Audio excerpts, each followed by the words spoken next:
ఏది శృతి భవన్ కట్టియడానికి 1 సంవత్సరం పూర్తిగా హనుమాన్ వైశాల, ఇంకో సంవత్సరం పూర్తిగా దామోదరం సంజీవ్ గారి ట్రస్ట్ చైర్మన్కి ఇవ్వడం జరుగుతుంది. ఏదైనా నాకు తప్పనిసరిగా ఒక న్యాయం జరుగుతుంది అనేది నా ఉద్దేశం. నేను అడిగింది ఏది, రాజ్యసభ కావాలన్నా, అసెంబ్లీలో పార్లమెంట్లో టికెట్ కావాలని 2 సార్లు ఖమ్మం నుంచి ప్రయత్నం చేశా. రాజీవ్ గాంధీ గారు నా మీద అభిమానంతో ఆ రోజులలో యాజ్ ఎ ప్రైమ్ మినిస్టర్గా 2 సార్లు ఆ ప్రాంతానికి వచ్చాడు. తర్వాత ఒకసారి ప్రైమ్ మినిస్టర్ లేనప్పుడు కూడా వచ్చాడు. కానీ ఆ తర్వాత ఆయన చనిపోయిన తర్వాత ఏం చేయలేని పరిస్థితులు అయినా ఆయన ఆలోచన నా మీద ఉన్న అభిమానంతో ఒక చిన్న కుటుంబంలోకి వెళ్ళి రాజకీయాలలో దానికి ఎవడు గాడ్ ఫాదర్ లేడు, కానీ నా టాలెంటు, నా కష్టం ఆ కుటుంబానికి లాయల్ ఉందని తెలుసుకొని నన్ను ముఖ్యమంత్రి స్థాయి దానిగా తీసుకెళ్ళాడు. అది కూడా జరగలే. లాస్ట్ డేస్లో చెప్పాడు, ఏదైతే విశాఖపట్నం నుంచి పెరంబూరు పోయేటప్పుడు, Hanumanth after parliament elections will be over, I will make you CM అన్నాడు. ఆ రోజు నుంచి నాకేమి లేదు, కానీ నేను ఆ ప్రాంతంలో పనిచేయాలని అన్నాను. కానీ దురదృష్టవశాత్తు 2 సార్లు రాలేదు. రాకపోయినా నాకేం పర్వాలేదు, కానీ ఈ పార్టీ గెలవాలని గత 10 సంవత్సరాల నుంచి బీఆర్ఎస్ ప్రభుత్వం వ్యతిరేకంగా, అదేవిధంగా హిందూ దేశం ఏది చెయ్యాలని ఆలోచన చేస్తున్నటువంటి బీజేపీ వ్యతిరేకంగా, ఆర్ఎస్ఎస్ వ్యతిరేకంగా జీవితాంతం నేను కాలేజీలో ఉన్నప్పుడు కానీ కాలేజీ ఎలక్షన్స్లో కూడా ఎప్పుడు కూడా ఎన్ఎస్యుఐగా కాలేజీలలో మన కార్యకర్తలను గెలిపించడం జరిగింది. అదేవిధంగా ఇవాళ నా యుద్ధం కొనసాగుతుంది. తప్పనిసరిగా ఆయన ఎవరు, వేమ నరేందర్ రెడ్డి గారు, రోహిన్ రెడ్డి ఇద్దరు వచ్చి నిన్న, హనుమంతన్న నువ్వు 2 ఏళ్ళు కొద్దిగా ఓపిక పట్టు, తప్పనిసరిగా నీకు రాజ్యసభ ఇస్తాన్నారు. ఇది మాత్రం ప్రజల గురించి, ఈ డబ్బులు నాకు వచ్చే జీతం తప్పనిసరిగా ప్రజలకు ఉపయోగపడు. ఎందుకంటే Hanumantha Rao is not a only OBC leader, I'm a weaker section leader. SC ST OBC మైనార్టీలకు గురించి ఉపయోగపడుతుంది. కాబట్టి అక్కడ ట్రస్ట్కు, ఇక్కడనేమో హనుమాన్ వైద్యాల పేద విద్యార్థులకు న్యాయం చేయడానికి నా ఉద్దేశం. ఎందుకంటే ఈ జీతం పెద్ద నాకేం లేకపోయినా నాకు చాలామంది, నేను డబ్బు సంపాదించకపోయిండొచ్చు, నాకు చాలా ఆఫర్స్ వచ్చినాయి. నిజం చెప్తున్నా, ఇవాళ రోజు ఉన్న వాస్తవాలు చెప్తున్నా. పుస్తకంలోనే రాసిన ఆనాడు ఉన్నటువంటి ఎన్ జనార్దన్ రెడ్డి గారు, నేను పిసిసి ప్రెసిడెంట్గా ఉన్నప్పుడు నా దగ్గరికి పంపించాడు. నెలకు ఎంత ఖర్చు అవుతుందో ఇస్తాను. నేను నెల జీతం తీసుకునే క్వశ్చన్ లేదు. నాకు వెల్ విషర్స్ ఉన్నారు. ఆర్గనైజేషన్ నేను తప్పనిసరిగా నడిపించా.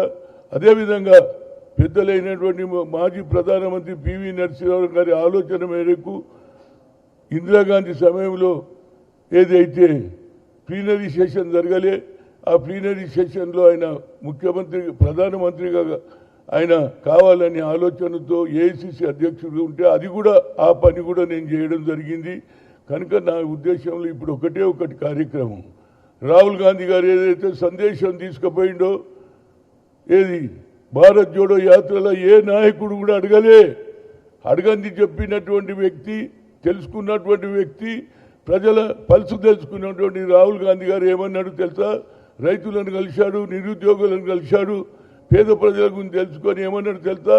అరే నేను కేవలం ఎస్సీ ఎస్టీలకే అన్యాయం జరుగుతుంది అనుకున్నా, కానీ అందరికంటే ఓబీసీలకు అన్యాయం ఎక్కువ జరుగుతుందని, we come to the power, will conduct caste wise census, జితనా హిస్సేదారి యుక్తి భాగీదారి అన్న తర్వాతనే మన రాష్ట్రంలో 10 జిల్లాలు తిరిగా.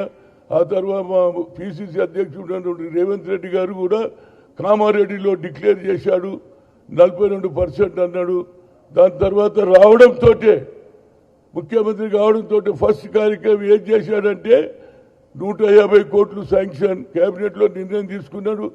ఇంటింటికి తిరిగాడు, ఇంటింటికి పోయాది మా కులగన ఎంత ఉందని చెప్పాడు. 56% బీసీలు ఉన్నారని మా రేవంత్ రెడ్డి గారే చెప్పారు. కానీ ఇవాళ గతంలో నేను ఓబీసీ ఎంపీస్ కన్వీనర్గా దేశంలో ఉన్నప్పుడు నరేంద్ర మోడీని 3 సార్లు కలిసినానండి. ఒకసారి 42, ఒకసారి 64, ఒకసారి 85 మంది. సార్ మాకు అన్యాయం జరుగుతుంది, మా జనాభా మోర్ దెన్ 60% ఉంటుంది దేశంలో, అదే నితీష్ కుమార్ గారు ఏది బీహార్లో జరిపితే 62% వచ్చింది. దాని తర్వాత కోర్టు కొట్టేసింది. అదేవిధంగా ఐఐటి ఐఐఎంలో రిజర్వేషన్ లేదని సుప్రీంకోర్టు కొట్టేస్తే అప్పుడు నేను అర్జున్ సింగ్ గారు హెచ్ఆర్డి మినిస్టర్ సోనియా గాంధీ దగ్గర వెళ్ళాం. మేడం, మేము లోకల్ లాంగ్వేజ్లో చదువుతాం, తెలుగు, మలయాళం, అన్ని కన్నడ. పిల్లలు 1,30,000 1,40,000 ఐఐటీలో సంపాదిస్తున్నారు. అదేవిధంగా ఆల్ ఇండియా మెడికల్ సైన్సెస్లో డాక్టర్లు అవుతున్నారు. అదే ఆలోచనతో ఇవాళ రాహుల్ గాంధీ ఆలోచన ఇంప్లిమెంట్ చేయాలి.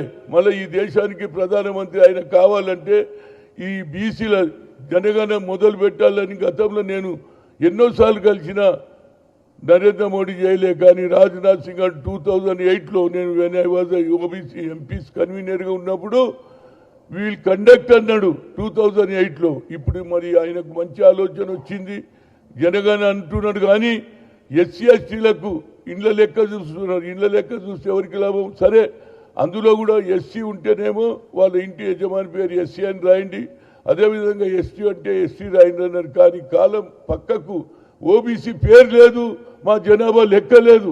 కనుక తప్పనిసరిగా ఈ రాష్ట్రంలో మొట్టమొదటి వ్యక్తి రేవంత్ రెడ్డి కులంగన జరిగిన యావత్ భారతదేశంలో. అదేవిధంగా అదే రాహుల్ గాంధీని పిలిచి ఇక్కడ తెలంగాణలో మొట్టమొదటి బీసీ మీటింగ్ పెట్టి ఎప్పటి వరకు అయితే ఆయన వస్తుడు 10వ తేదీ నాడు నేను ఆయనకు లెటర్ రాస్తున్నా, నరేంద్ర మోడీ నువ్వు ఓబీసీ ఉండి కూడా నువ్వు ఓబీసీలకు న్యాయం చేస్తలేవు, హైదరాబాద్కు వస్తున్నావు కనుక రాకముందే మా కులగన అందులో ఇన్క్లూడ్ చేయకపోతే తప్పనిసరిగా హనుమంతరావు ప్రజల మనిషి తెలంగాణ గురించి ఎంతోమంది ప్రాణాలు అర్పించినారు, ప్రాణాలు కోల్పోయారు, జైలుకు పోయారు. అదేవిధంగా నేను కూడా తప్పనిసరిగా ఆయన 10 లోపల ఈ ఆలోచనలో మార్పు రాకపోతే నేను ఆభరణ నిరాదీక్ష చేస్తాను. ఏదన్నా కానీ అప్పుడన్నా నరేంద్ర మోడీ ఆలోచనలో మార్పు రావాలి. అమిత్ షా బాబాసాహెబ్ అంబేద్కర్ను పార్లమెంట్లో అవమానం చేస్తాడు, 6 సార్లు పేరు ఎత్తుతాడు. అరే ఆయన భగవంతుడు అరవై భగవంతుని చేస్తాడని మీరు స్వర్గానికి పోతారన్నాడు.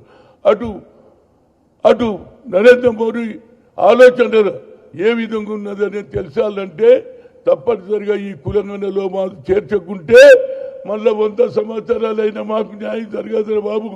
మొన్న లోకల్ బాడీలో జరిగితే 52% సర్పంచులు గెలిచారు. అదేవిధంగా ఎక్కువ సంఖ్యలో చైర్మన్లు, వైస్ చైర్మన్లు. మా అధికారాన్ని ఓట్లో మోర్ దాన్ 60% ఎక్కువ జనాభా లెక్కలు ఎందుకు చేయరని ఆయనకు లెటర్ రాస్తున్నా. ఆయన 10కి లోపల వచ్చే లోపల ఈ నిర్ణయం తిరగకపోతే I will take indefinite hunger strike. And anyhow I want to thanks to the chief minister and also కార్యకర్తలు కూడా. నేను పదవి గురించి రాలేదు, 12 ఏళ్ల నుంచి నేను కొట్లాడుతున్నా కార్యకర్తల గురించి. పేద ప్రజలకు ఇక్కడ ఏది హాజీపూర్లో 3 అమ్మాయిలను రేప్ చేస్తే 10 సార్లు అయినా ఆ గ్రామంలో ఉన్నటువంటి